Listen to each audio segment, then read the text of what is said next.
नमस्कार, good morning. आप देख रहे हैं न्यूज 24। मैं हूं आपके साथ रोमिता तिवारी। वो खबरें जो दिन भर बनेंगी हेडलाइंस, वो खबरें जो आपको अखबार में नहीं मिलेंगी। नई सुबह नई खबर के साथ आइए शुरू करते हैं फटाफट खबरों का फटाफट बुलेटिन मॉर्निंग सुपरफास्ट। आज ओडिशा और पश्चिम बंगाल के दौरे पर जाएंगे पीएम मोदी। तूफान से हुए नुकसान का लेंगे जायजा। प्रधानमंत्री नरेंद्र मोदी करेंगे हवाई सर्वेक्षण। तूफान से हुए नुकसान की करेंगे समीक्षा। प्रधानमंत्री भुवनेश्वर का दौरा करेंगे। रिव्यू मीटिंग में लेंगे हिस्सा। पीएम मोदी बालासोर, भद्रक, मेदिनीपुर इलाकों को हवाई सर्वेक्षण के जरिए कवर करने जा रहे हैं। हवाई सर्वेक्षण के बाद पश्चिम बंगाल में एक मीटिंग होगी। तूफान यास पर विस्तार से होगी चर्चा।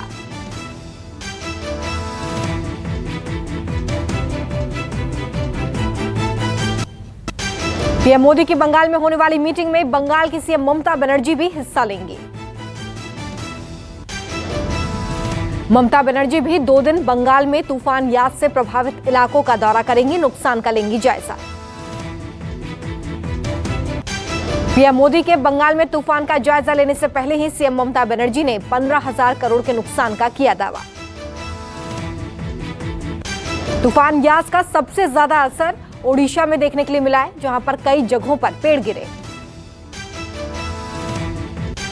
कई इलाकों में जलभराव की स्थिति। सीएम नवीन पटनायक भी हवाई सर्वेक्षण करेंगे। ओडिशा में 128 बाढ़ प्रभावित गांव के परिवारों के लिए 7 दिन की राहत की घोषणा की गई। यास तूफान का असर जारी। बंगाल, ओडिशा, बिहार, झारखंड समेत कई राज्यों में जारी है बारिश। यास बिहार में दक्षिण पूर्व से उत्तर पश्चिम दिशा की ओर बढ़ रहा है। 30 मई तक यूपी, बिहार, झारखंड सहित कई राज्यों में बारिश की संभावना। मौसम विभाग के मुताबिक बिहार, सब हिमालयन, पश्चिम बंगाल और सिक्किम में भी भारी से अति भारी बारिश हो सकती है। आंध्र प्रदेश, दक्षिण पश्चिम मध्य प्रदेश और महाराष्ट्र के कुछ हिस्सों में हल्की से मध्यम बारिश हो सकती है। सोशल मीडिया को लेकर बनाई गई नई गाइडलाइंस पर ट्विटर के रवैये से आईटी मंत्रालय बेहद खफा।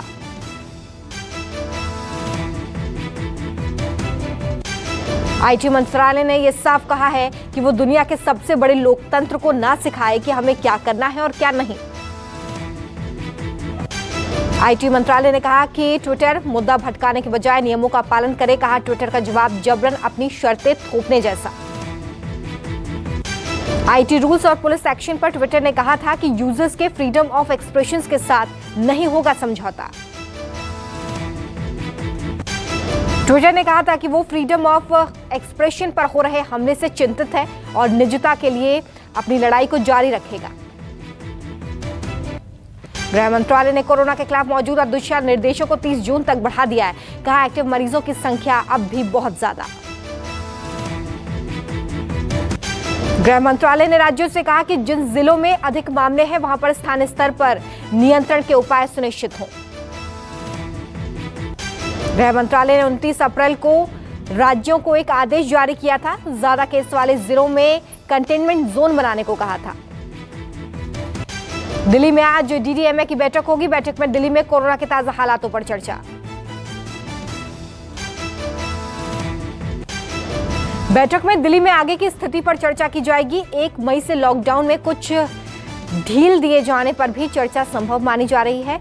1 जून से अनलॉक की प्रक्रिया शुरू हो सकती है। पश्चिम बंगाल में कोरोना के खतरे को देखते हुए 15 दिन के लिए पाबंदियां बढ़ाई गई हैं। पहले से नियम लागू रहेंगे। पंजाब में मिनी लॉकडाउन 10 जून तक बढ़ा। यह फैसला कोविड रिव्यू बैठक में हुआ है। कोरोना के खतरे के बीच दिल्ली में जीएसटी काउंसिल की अहम बैठक वीडियो कॉन्फ्रेंसिंग के जरिए होगी। बैठक में राज्यों को मिल रहे मुआवजे में कमी और कोरोना के उपचार से जुड़े सामानों पर टैक्स में कमी पर चर्चा हो सकती है। कोरोना के चलते सीबीएसई की 12वीं बोर्ड की परीक्षा रद्द करने की मांग वाली याचिका पर आज सुप्रीम कोर्ट में सुनवाई।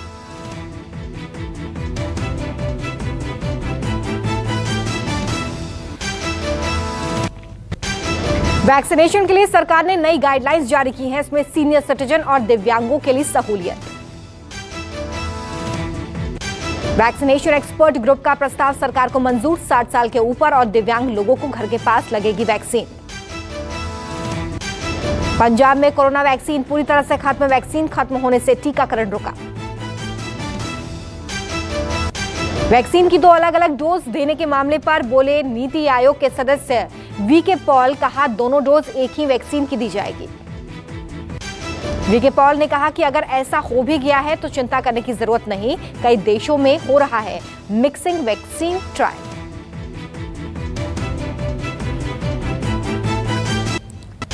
देश में 24 घंटे में कोरोना के 2,11,000 से ज्यादा मामले। पिछले 24 घंटे में 3,847 मौतें।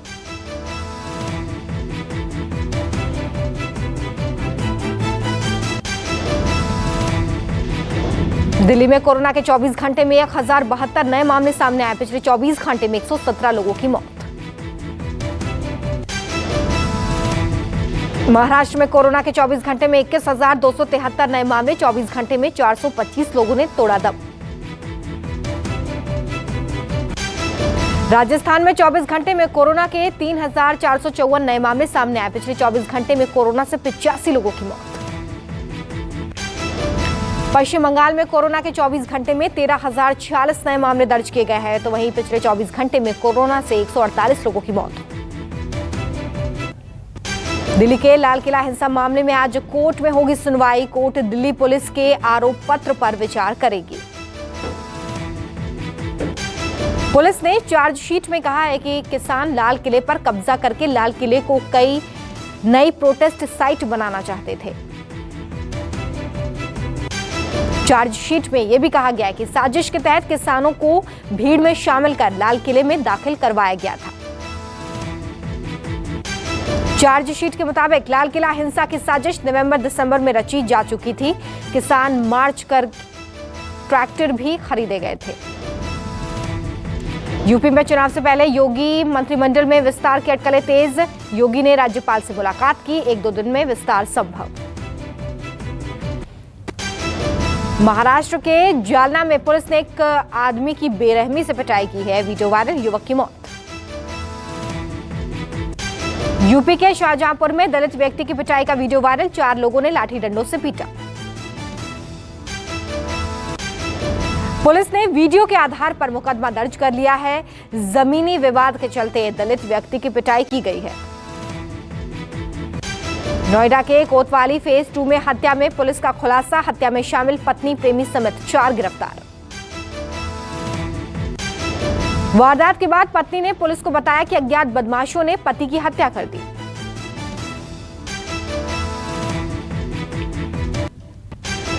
आईसीसी ने जारी की ताजा रैंकिंग। पाकिस्तान क्रिकेट टीम के कप्तान बाबर आजम पहले नंबर पर कायम। विराट कोहली दूसरे नंबर पर।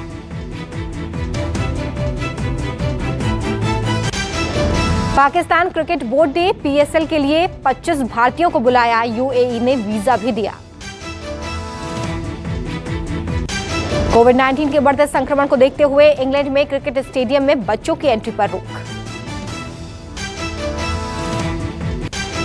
रोहित शर्मा पर मोहम्मद आमिर के बयान से भड़के दानिश कनेरिया। कहा वो आपसे कई बेहतर।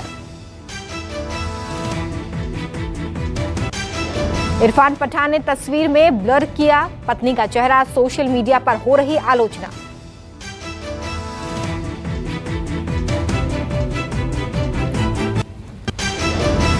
अमेज़न का बड़ा फैसला। $8 अरब में खरीदेगा फिल्म स्टूडियो एमजीएम। 20 करोड़ से ज्यादा लोगों को कोविड वैक्सीन लगाने वाला दुनिया का दूसरा देश बना भारत। 130 दिनों में छुआ आंकड़ा। ट्विटर को मिलेगी टक्कर। कू ऐप को टाइगर ग्लोबल से मिली 218 करोड़ रुपए की फंडिंग। कोरोना काल में मददगार बनी एनटीपीसी। असम में शुरू किया कोविड केयर सेंटर। इंस्टाग्राम ने लॉन्च किया लाइक्स को हाइड करने वाला फीचर। साथ ही फेसबुक यूजर्स को एक नया टूल भी मिलेगा।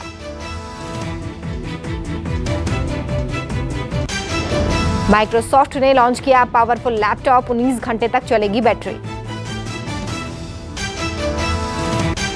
फायरबोल्ट 360 स्मार्ट वॉच भारत में लॉन्च। ब्लड ऑक्सीजन की मिलेगी जानकारी। सलमान खान के नोटिस के बाद केआरके के तेवर हुए नरम। एक्टर से पहले सलीम खान से लगाई गुहार, अब बोले मैंने मर्डर तो नहीं किया। संजय दत्त बने यूएई का गोल्डन वीजा पाने वाले पहले एक्टर, सोशल मीडिया पर खुद दी जानकारी। रुबीना ने दोस्त निकी तंबोली को बताया स्ट्रॉन्ग, कहा मैंने उससे बहुत कुछ सीखा। किसिंग विवाद के कई सालों बाद राखी सावंत ने छुए सिंगर मीका सिंह के पैर, दोनों गले मिले, वीडियो वायरल। कोरोना काल में जीवन को बेहतर बनाने में जुटी आमिर खान की बेटी इरा खान, लॉन्च किया अगस्तु फाउंडेशन।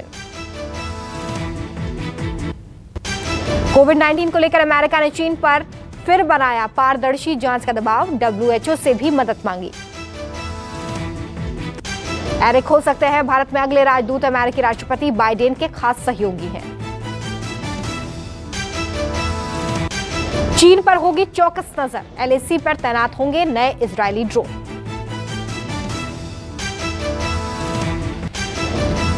प्रिंस चार्ल्स ने भारतीय समुदाय के सदस्यों से की मुलाकात, कोरोना वॉरियर्स की तारीफ की। नीलाम हुआ खूबसूरत पर्पल पिंक डायमंड, $29 मिलियन में बिका द सकूरा।